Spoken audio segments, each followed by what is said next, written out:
आपलं शहर आता स्मार्ट होत आहे। मग तुम्ही कधी स्मार्ट होताय?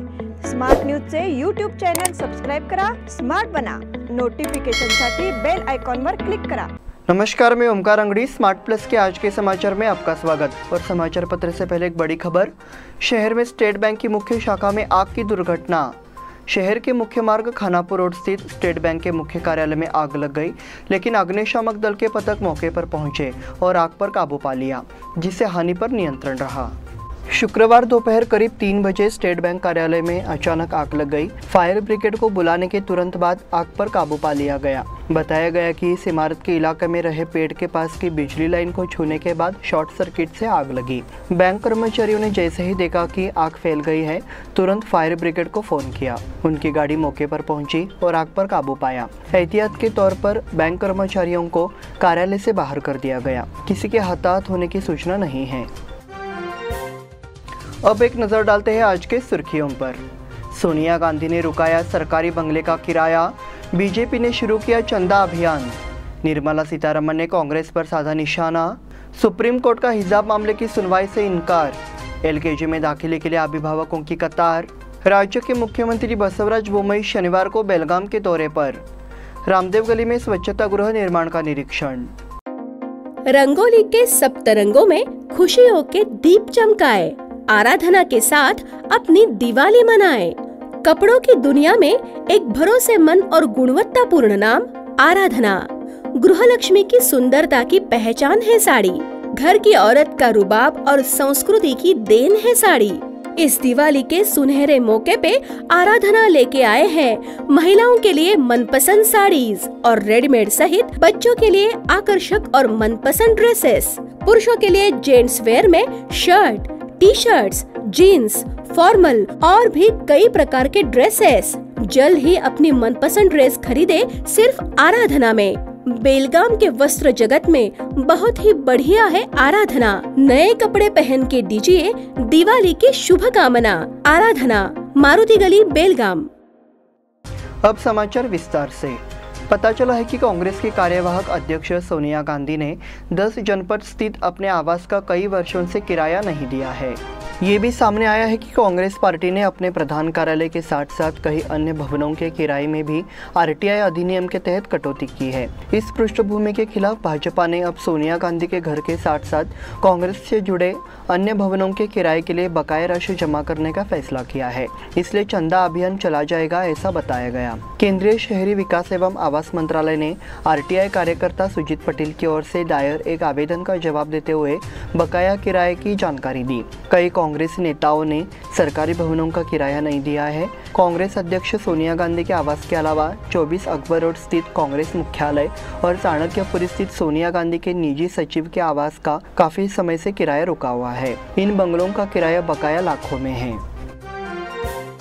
निर्मला सीतारमण ने कांग्रेस पर साधा निशाना। देश की आर्थिक वृद्धि पर तुलनात्मक आंकड़े पेश करते हुए केंद्रीय वित्त मंत्री निर्मला सीतारमण ने गुरुवार को कांग्रेस के बजट पर लोकसभा में टिप्पणियों का उत्साहपूर्वक जवाब दिया। हालांकि कांग्रेस पार्टी ने गरीबों के लिए चिंता दिखाई थी, लेकिन उसने 2013 में विश्व व्यापार संगठन दोहा सम्मेलन में आत्मसमर्पण कर दिया था। 2017 में अनुदान स्थायी रूप से बंद कर दिया गया होता, तब गरीबों को राशन पर उचित मूल्य पर भोजन नहीं मिलेगा। किसानों से गेहूं और चावल नहीं खरीदा जा सका, राशन व्यवस्था खत्म हो जाती, किसानों को आर्थिक नुकसान उठाना पड़ेगा।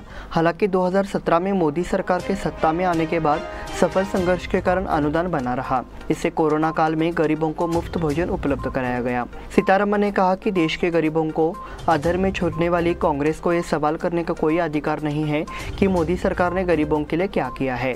ऐसा करारा जवाब उन्होंने दिया। सुप्रीम कोर्ट का हिजाब मामले की सुनवाई से इनकार। कर्नाटक के हिजाब मामले में सुप्रीम कोर्ट ने सुनवाई से इनकार कर दिया है। शीर्ष अदालत ने कहा, मामले की सुनवाई कर्नाटक उच्च न्यायालय में हो रही है और हम मामले की जांच कर रहे हैं। हिजाब मामले में दायर याचिका को सुप्रीम कोर्ट ने खारिज कर दिया है। शीर्ष अदालत ने कहा कि मामले की सुनवाई उचित समय पर की जाएगी। मामला फिलहाल हाईकोर्ट में है। हिजाब मामले पर दूसरी बार सुनवाई करने से सुप्रीम कोर्ट ने इनकार कर दिया है। सुप्रीम कोर्ट ने कहा, हम देख रहे हैं कि कर्नाटक में क्या हो रहा है। शीर्ष अदालत ने वकीलों से कहा कि इस इसे राष्ट्रीय मुद्दा न बनाए और उचित समय पर इसमें हस्तक्षेप किया जाएगा। कर्नाटक उच्च न्यायालय ने हाल ही में स्कूलों को अगले आदेश तक फिर से शुरू करने और तब तक के लिए स्कूलों में धार्मिक पोशाक पर प्रतिबंध लगाने का अंतरिम आदेश जारी किया था। हाईकोर्ट के आदेश को सुप्रीम कोर्ट में चुनौती दी गई थी। कर्नाटक हाईकोर्ट की 3 जजों की बेंच हिजाब मामले की सुनवाई कर रही है। पीठ में मुख्य न्यायाधीश ऋतुराज अवस्थी, JM खाजी और न्यायमूर्ति कृष्णाई दीक्षित इनका समावेश है। LKG में दाखिले के लिए अभिभावकों की कतार। शैक्षणिक वर्ष को लेकर असमंजस के बावजूद माता पिता अपने बच्चों को एक अच्छी स्कूल में लाने के लिए संघर्ष करना जारी रखते हैं। यही कारण है कि कुछ अंग्रेजी माध्यम के स्कूल अब दाखिले के लिए दौड़ पड़े हैं। शुक्रवार की सुबह शहर के कुछ शैक्षणिक केंद्रों के सामने अभिभावकों की कतार लग गई। ठंड से बेहाल माता पिता स्कूल के प्रवेश द्वार पर खड़े थे। उन्हें बताया गया कि आवेदनों का वितरण सुबह जल्दी किया जाएगा। शैक्षणिक संस्थान अब स्कूलों की LKG और UKG प्रवेश परीक्षा की तैयारी कर रहे हैं। स्कूल प्रबंधन ने नए शैक्षणिक वर्ष में दाखिले की तैयारी शुरू कर दी है। इसके लिए स्कूल प्रबंधन ने आवेदन पत्र बांटने का निर्देश दिया था। इसके मुताबिक सुबह से ही अभिभावकों की आवेदनों के लिए कतार लग रही है। इस संबंध में कुछ अभिभावकों से बातचीत करते हुए उन्होंने कहा कि वे चाहते हैं कि उनके बच्चों को इस स्कूल में दाखिला मिले और इसके लिए प्रयास किए जा रहे हैं। राज्य के मुख्यमंत्री बसवराज बोम्मई शनिवार को बेलगाम के दौरे पर। मुख्यमंत्री बसवराज बोम्मई शनिवार को बेलगाम जिले में आ रहे हैं। वो बेलगाम के साथ हावेरी और धारवाड़ दोनों जिलों का दौरा करेंगे। उनके कार्यालय से उनके दौरे का विवरण जारी किया गया है। वे विभिन्न कार्यक्रमों में शामिल होने आ रहे हैं। हालांकि इस यात्रा का विशेष महत्व है क्योंकि ये वर्तमान में राज्य में तनावपूर्ण स्थिति की पृष्ठभूमि में हो रही है। रामदेव गली में स्वच्छता गृह निर्माण का निरीक्षण। रामदेव गली और बापट गली को जोड़ने वाली सड़क पर लगे सार्वजनिक स्वच्छता गृहों को हटा दिया गया था। इसको लेकर नागरिकों और व्यापारियों की ओर से तीखी शिकायतें आ रही थी। इस स्वच्छता गृह निर्माण का गंभीरता से विचार के साथ फिर से शुरू किया गया है। अब यहाँ नया स्वच्छता गृह बनेगा। अनिल बेनके और अधिकारियों ने इस काम का निरीक्षण किया। इस अवसर पर पार्षद जयतीर सवदत्ती उपस्थित थे। इस स्वच्छता गृह का निर्माण समय से पूरा किया जाए, ऐसी सूचना विधायक अनिल बेनके ने की। इस बुलेटिन में वक्त हो गया छोटे से ब्रेक का। देखते रहिए smart plus. Poddar brothers jewellers, a perfect blend of traditional and modern jewelry in North Karnataka, Goa and Southern Maharashtra, serving since 5 generations.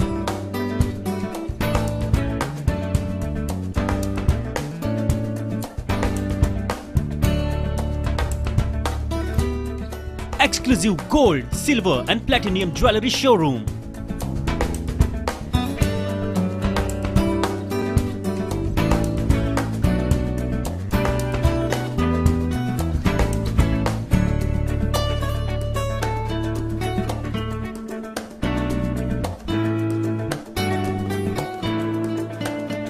Poddar Brothers, Poddar Sons and Grandsons. Khade Bazar, Belgaum. Call is on 0831 240 550 or 51 or 52 or 53. Visit us at www.poddarjewelers.com. बेलगाम वासियों के पसंद में उतरा उड़ान बार and restaurant. Social distancing का ख्याल रखते हुए हमारा स्टाफ देता है बेहतरीन सर्विस का विश्वास। यहां है पार्टी और फंक्शन के लिए 3 आलीशान हॉल, कारपोरेट डिनर मीटिंग के लिए 3 अलग कक्ष, IPL मैच देखने के लिए 3 बड़े स्क्रीन की विशेष सुविधा। इसके साथ ही साफ सुथरा किचन जहां हमारा वेल क्वालिफाइड स्टाफ देता है क्वालिटी और हाइजीनिक फूड की गारंटी। तो फिर खाने की हो बात तो आना परिवार के साथ। उड़ान बार एंड रेस्टोरेंट, लिंगराज कॉलेज के पास, बेलगावी। फोन 0831 2435 ब्रेक के बाद फिर से आपका स्वागत। बढ़ते हैं अगले समाचार की ओर। श्री समादेवी संस्था, वैश्यवाणी समाज, वैश्यवाणी युवा संगठन और वैश्यवाणी महिला मंडल ने संयुक्त रूप से कल शनिवार को श्री समादेवी वार्षिक जन्मोत्सव का आयोजन किया है। ये उत्सव 12 फरवरी से शुरू हो रहा है। 4 दिवसीय महोत्सव के दौरान विभिन्न कार्यक्रमों का आयोजन किया गया है। श्री देवी दरबार का उद्घाटन सुबह 11 बजे समादेवी मंगल कार्यालय में होगा और मुख्य अतिथि के रूप में प्रोफेसर स्वाति कुलकर्णी मौजूद रहेंगी। इस दौरान उनकी कलात्मक प्रतिभा को बढ़ावा देने के लिए महिलाओं द्वारा बनाई गई विभिन्न वस्तुओं, घरेलू सामान, खाद्य सामग्री, आभूषण और साड़ी के स्टॉल लगाए जाएंगे। देवी दरबार का उद्घाटन गणमान्य व्यक्ति करेंगे। बेनकनहली में निजी जमीन पर कब्जा करने का प्रयास। बेनकनहली ग्राम पंचायत ने निजी स्वामित्व वाली जमीन पर कब्जा करने की कोशिश की है। इसकी जांच कर न्याय किया जाए, ऐसी मांग सरस्वती नगर पाइपलाइन रोड के निवासियों की है। इस विषय पर जिलाधिकारी को प्रस्तुत किए गए निवेदन में कहा गया कि 2012 में बूढ़ा ने यहां अपनी जगह बनाने की कोशिश की थी। इसका हम अक्सर विरोध करते हैं। हालांकि बूढ़ा ने सड़क जाम करने की कोशिश जारी रखी। हमने बूढ़ा के खिलाफ बेलगाम सिविल कोर्ट में अपील की। कोर्ट ने दोनों पक्षों को जानते हुए 2018 में हमारे पक्ष में फैसला सुनाया। हालांकि अब इस जगह बेनकनहली ग्राम पंचायत का हस्तक्षेप चल रहा है। बिना किसी पूर्व सूचना के 8 फरवरी को जेसीबी द्वारा 80 लाख रुपए का घर और कुछ शेडों को ग्राम पंचायत से बिना किसी पूर्व सूचना के समतल कर दिया गया है। इसकी जांच होनी चाहिए और न्याय होना चाहिए। बयान देने के दौरान प्रताप सिंह मोहिते, बलराम पाटिल, अजिंक्य पाटिल, सुशील होनगेकर, मनोहर पाटिल मौजूद थे। 9वीं 10वीं की कक्षाएं सोमवार से शुरू होंगी। अभी हिजाब के खिलाफ याचिका पर सुनवाई हो रही है। मुख्यमंत्री बसवराज बोम्मई ने घोषणा की है कि उच्च न्यायालय के निर्देश के अनुसार सोमवार से राज्य में 10वीं कक्षा तक के सभी स्कूल शुरू हो जाएंगे। वो बेंगलुरु में पत्रकारों से बात कर रहे थे। 9वीं से स्नातक तक की सभी कक्षाओं को छुट्टी दे दी गई। कोर्ट ने नियमित शैक्षणिक कार्य और कक्षाएं शुरू करने का निर्देश दिया है, इसलिए स्कूलों को चरणबद्ध तरीके से शुरू किया जाएगा। शुरुआत में 9वीं और 10वीं कक्षाएं शुरू की जाएगी। कोर्ट के फैसले के बाद अंडर ग्रेजुएट और अन्य कॉलेज शुरू करने का फैसला होगा। शुक्रवार 11 को शाम 5 बजे सभी जिला शिक्षा अधिकारियों की बैठक बुलाई गई है। बैठक में जिले की शैक्षणिक स्थिति की समीक्षा की जाएगी। वो सभी जिला कलेक्टरों के संपर्क में है। मुख्यमंत्री बोम्मई ने कहा कि हर जिले में स्थिति की रोजाना जांच की जा रही है। ऑपरेशन हेल्प के माध्यम से खानापुर तालुका के दूरस्थ क्षेत्रों में शैक्षिक सहायता।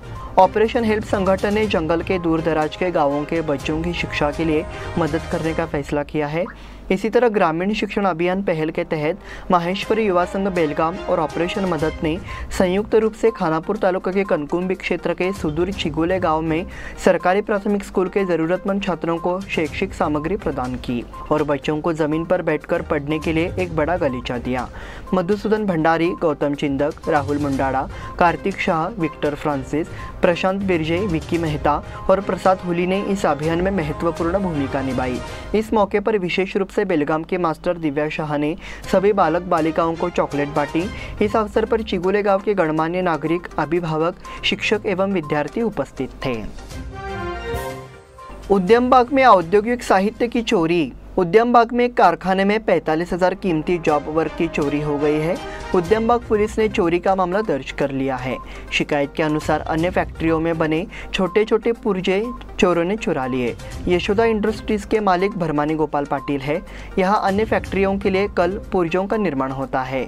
इसके लिए ऑर्डर किया गया कच्चा माल जॉब वर्क फैक्ट्री में रखा गया था। मंगलवार की रात से बुधवार की सुबह के बीच चोरों ने फैक्ट्री के शटर खोलकर अंदर का साहित्य चुरा लिया। इसकी कीमत 45,000 रुपये है। चोरी का पता चलने के बाद मालिक भरमानी पाटिल ने गुरुवार को उद्यम बाग पुलिस में शिकायत दर्ज कराई। इंस्पेक्टर धीरज शिंदे जांच कर रहे हैं। दोपहिया वाहन डिवाइडर से टकराया, 2 युवकों की मौत। तेजी से जा रही मोटरसाइकिल ने डिवाइडर को टक्कर मार दी और उस पर सवार दोनों की मौके पर ही मौत हो गई। यह हादसा बुधवार रात करीब 11:30 बजे खानापुर बेलगाम मार्ग पर झाड़ शाहपुर में हुआ। मृतकों की पहचान कुमार बसप्पा कबड़गी और शिवानंद बसवराज कबड़गी, उम्र 21, दोनों मूल रूप से शिवपुर, तालुका गोकाक, अब बेलगाम के रूप में हुई है। वडगांव पुलिस के मुताबिक कुमार पिछले 3 महीने से बेलगाम काम के सिलसिले में आया था। पिछले हफ्ते कुमार के रिश्तेदार तरुण शिवानंद भी बेलगाम में उनसे मिलने गए थे। दोनों प्राइवेट जॉब कर रहे थे। दोनों खानापुर गए थे और रात को बेलगाम लौट रहे थे। इसी वक्त उनके 2 पहिया वाहन ने डिवाइडर को जोरदार टक्कर मार दी, जिससे बाइक अनियंत्रित होकर पलट गई। 2 पहिया वाहन सवार कुमार और बसप्पा दोनों उड़ गए। उबड़ खाबड़ सड़क और आसपास के पत्थरों के कारण उनमें से एक का सिर चट्टान पर और दूसरा गंदगी वाली सड़क पर लग गया, जिससे काफी खून बह रहा था और उनकी मौके पर ही मौत हो गई। सूचना मिलने के बाद बड़गांव पुलिस ने मौके पर जाकर पंचनामा किया। Kho kho Ramling cup Navhind sports centre Yellur में रामलिंग स्पोर्ट्स क्लब तुरमुरी द्वारा आयोजित बेलगाम स्तरीय खो खो प्रतियोगिता पुरुष समूह में नवहिंद क्रीड़ा केंद्र येल्लूर सीनियर्स की पुरुष टीम ने जीती। इस प्रतियोगिता में 8 नामी टीमों ने भाग लिया था। टूर्नामेंट एक चेन और नॉकआउट प्रारूप में खेला गया था। पहले मैच में नवहिंद क्रीड़ा केंद्र ने रामलिंग तुरमुरी को 1-0 से हराया। दूसरे मैच में नवहिंद क्रीड़ा केंद्र ने बसरीकट्टी को 9-4 से हराया। क्लब विश्व कप लुकाकू के गोल की बदौलत चेल्सी फाइनल में पहुंची। स्ट्राइकर रोमेलू लुकाकू के गोल की बदौलत चेल्सी ने अल हिलाल को 1-0 से हराकर क्लब विश्व कप के फाइनल में प्रवेश किया। इंटरकॉन्टिनेंटल कप में यूरोपीय टीमों का दबदबा है। उन्होंने पिछले 14 फाइनल में से 13 में जीत हासिल की है। फाइनल में हारने वाली एकमात्र टीम चेल्सी है। इस साल चेल्सी के पास टूर्नामेंट जीतने का एक और मौका होगा। विश्व कप की रंगारंग रिहर्सल के लिए तैयार है भारतीय महिला टीम। भारतीय महिला क्रिकेट टीम आगामी एक दिवसीय क्रिकेट विश्व कप के लिए तैयार है और शनिवार को अपने पहले वनडे में मेजबान न्यूजीलैंड से भिड़ेगी। भारत दौरे की शुरुआत में एकमात्र 20 मैच हार गया था। इसी के साथ स्मार्ट प्लस के आज के समाचार समाप्त हुए। धन्यवाद।